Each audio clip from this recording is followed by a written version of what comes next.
College रे तेहेन fit India week रेना प्रोग्राम लास्ट दिन कना ओना इयाते सेटर कना और ओना रे पार्टिसिपेट हताव किया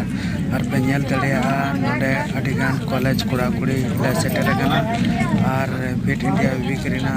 पार्टिसिपेट भाग ले हताव किया और अडी नपाय तेन फिट इंडिया वीक रेना अंतिम दिन ले पारम कना और तीन दो नोडे rally लिकले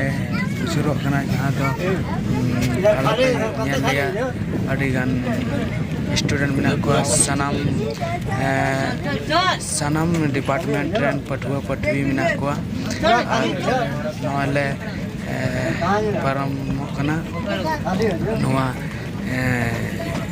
fit India week Raina तबन पे अड़ी बेस कना फिट इंडिया वीक रेना मान्यता से आखिर नोरना मेन मेहनत नोआ कना जे अबू फिट चेक लगा बन तेना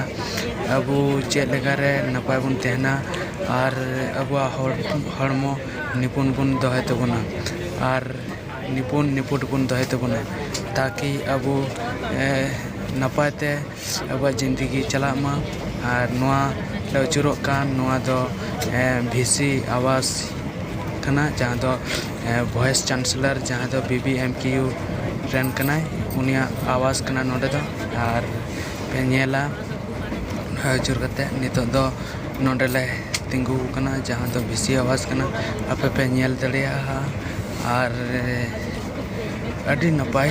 नते नोआ प्रोग्राम तिहिना तो हुईना और अडी रस्का बुझे कना जे स्वस्थ लगी निना नपाय कमी हुई कना माचा जोहार।